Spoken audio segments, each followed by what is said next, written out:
का अनमोल उपहार। अपनी वर्षा कहाँ से आती है भाई? ऊपर से, ऊपर कहाँ से आती है? अरे बादल में पानी कहाँ से आता है बताओ? नीचे कहाँ से? अरे बादल में पानी आता है, तो बादल में पानी कहाँ से आता है? तो बादल में पानी होता ही नहीं है, वो कहीं ना कहीं आता है। बताओ, स्विमिंग पूल में से? फिर किसमें से आता है? समुद्र में से आता है। शाबाश, अरे वाह यार, तो बहुत इंटेलिजेंट निकला। देखो आज अपन क्या है कि ये बरसात कैसे होती है ना, और ये जल चक्र कैसे बनता है। मतलब अगर आप ये कहो कि बादलों से बरसात आती है, तो बादलों में पानी कहाँ से आता है? बाबू सीधे बैठना, बादलों में पानी कहाँ से आता है? ठीक है, अब आप कह दो कि बादलों में पानी समुद्र में आता है, तो समुद्र में पानी कहाँ से आता है? समुद्र में पानी कहाँ से आता है? आप कहोगे नदियों से, तो नदियों में पानी कहाँ से आता है? नदियों में पानी कहाँ से आता है? बादल से। कुल मिला के हम ये कहना चाहते हैं कि पानी एक चक्र के रूप में चलता है। चलता है कि चलता है? अरे पानी चक्र के रूप में चलता है कि चलता? इसे ही जल चक्र बोलते हैं। कहने का मतलब क्या होता है, ध्यान दो। पहले क्या होंगे? पेड़ पौधे, पेड़ पौधे होंगे ना। जैसे मान लो बरसात है, धरती के अंदर पानी है, धरती के अंदर पानी है ना, जिसको अपन पीते हैं। अरे कुएं बोर में से निकालते हैं, तो वो पानी अपन पीते हैं। अपने गांव में कुआं भी होगा, बोर भी होंगे, तो नल में से पानी आता है ना। तो पानी क्या मिलता है? पेड़ पौधों को। पेड़ पौधों को क्या मिलता है? पेड़ पौधों को क्या मिलता है? पानी। जब इस प्रकार से तेज गर्मी पड़ती है, सूरज की तेज धूप पड़ती है, तो पानी क्या बनता है? भाप बन जाता है। और इस क्रिया को कहते हैं वाष्पोत्सर्जन। क्या कहते हैं? हाँ, वाष्प बन के उड़ जाना कहते हैं। आगे समझ में दिव्या? आगे समझ में। उसके बाद में ये भाप बन के उड़ जाता है।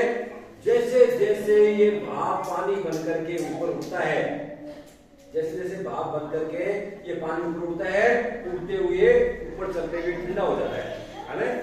ऊपर चलते हुए ठंडा हो जाता है। ठंडा होने के बाद में क्या बनते हैं? अरे इधर आ दो। ठंडा होने के बाद क्या बनते हैं? बादल बनते हैं आकाश में। भाई ये भाप, ये क्या हो, तो आकाश में क्या होता है? ये पानी भाप बनकर आकाश में उठता है। उठने के बाद में पानी ठंडा होता है, फिर संघनन की क्रिया होती है, फिर बादल बनते हैं।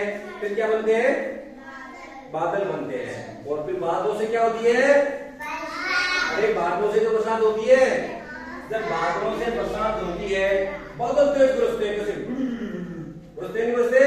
अरे तेज चमकती चमकती रात को अंधेरे घनघोर से बादल हो जाते हैं, और उनमें से रिमझिम बरसात होती है। अरे होती नहीं होती है ना? तो उससे जब वर्षा होती है, और वर्षा का पानी कहाँ जाता है? खेतों में, नदियों में जाता ही जाता। अरे भाई बरसात आती जब खेत में भरता है नहीं भरता पानी? गाँव में पानी भरता है, घर के बाहर पानी भर जाता है, घर के आंगन में पानी भर जाता है, भरता है नहीं भरता? तो अब क्या करते हैं?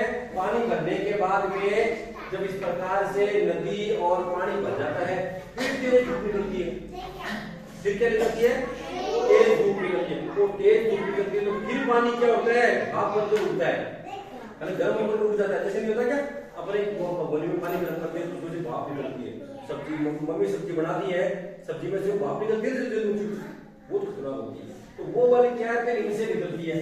फिर पेड़ पौधे लेते हैं, पेड़ पौधे से फिर भाप निकलती है, फिर वाष्पोत्सर्जन क्रिया होती है, फिर भाप बनती है, ठंडी होती है, फिर बादल बनते हैं, फिर बादल से बरसात होती है, फिर वर्षा होती है, फिर नदी बढ़ जाता है। और नदियों से किससे पानी कहा जाता है? पेड़ पौधों में कहा जाता है। और पेड़ पौधों से फिर वर्षा होती है, फिर वहां भाप बनती है, ठंडी। तो आपको ये बात समझ में आई नहीं कि कैसे पानी जो है एक चक्र के रूप में चलता है? पहले नदियों के द्वारा पानी छोड़ा जाता है, फिर पेड़ पौधे सोखते हैं, फिर ये ठंडी होकर के भाप बनके बादल बनते हैं, और बादल बनने के बाद में वर्षा होती है।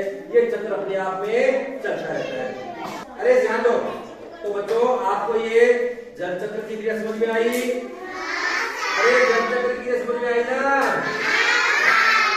बरसात कैसे होती है?